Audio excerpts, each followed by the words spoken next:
Welcome back to Nandini ಅಡುಗೆ channel.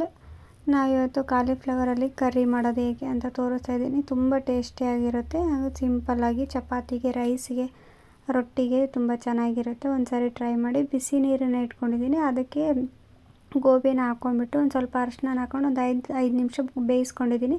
ನೋಡಿ, ಈ ರೀತಿ ಸಾಫ್ಟಾಗಿದೆ. ಈಗ ಇದಕ್ಕೆ ಮಸಾಲೆನ ರೆಡಿ ಮಾಡ್ಕೊತಾ ಇದ್ದೀನಿ. ಒಂದು ಬೆಳ್ಳುಳ್ಳಿ, ಒಂದು ಎಸಳು ಕರಿಬೇವು, ಒಂದು ಸ್ವಲ್ಪ ಕೊತ್ತಂಬರಿನೂ ಹಾಕ್ಕೊಂಡು ಒಂದು ಟೊಮೊಟೊನ ಹಾಕ್ಕೊಂಡು ಚೆನ್ನಾಗಿ ಪೇಸ್ಟ್ ಮಾಡ್ಕೊಂಡು ಬಂದಿದ್ದೀನಿ.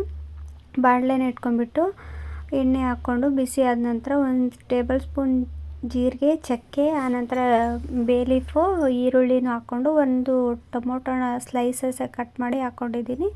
ಇದೆಲ್ಲ ಸಾಫ್ಟ್ ಆದ ನಂತರ ನಾವು ಮೊದಲೇ ರೆಡಿ ಮಾಡಿ ಇಟ್ಕೊಂಡಿದ್ವಲ್ಲ ಆ ಮಸಾಲನೂ ಹಾಕೋಬೇಕಾಗುತ್ತೆ.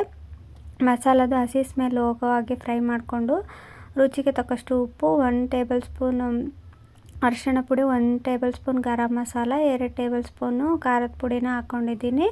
ಹಾಕ್ಕೊಂಡ್ಬಿಟ್ಟು ಒಂದು ಸ್ವಲ್ಪ ನೀರನ್ನು ಹಾಕ್ಕೊಂಡು ಎಲ್ಲ ಹಸಿ ಸ್ಮೆಲ್ ಹೋಗೋ ಹಾಗೆ 2 ನಿಮಿಷ ಫ್ರೈ ಮಾಡ್ಕೊಳ್ಬೇಕಾಗುತ್ತೆ.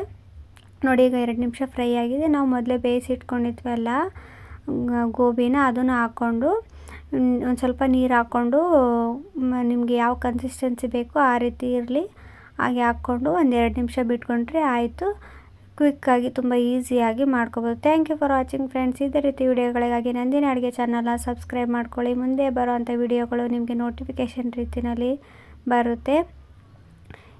ಕೊನೆಯದಾಗಿ ಕಸೂರಿ ಮೇಥಿ, ಆನಂತರ ಗಾರ್ನಿಷಿಗೆ ಕೊತ್ತಂಬರಿ ಹಾಕ್ಕೊಂಡ್ರೆ ರೆಡಿ ಆಯಿತು. ಟ್ರೈ ಮಾಡಿಬಿಟ್ಟು ಹೇಗೆ ಬಂತು ಅಂತ ಕಮೆಂಟ್ ಬಾಕ್ಸಲ್ಲಿ ಕಮೆಂಟ್ ಹಾಕಿ. Thank you.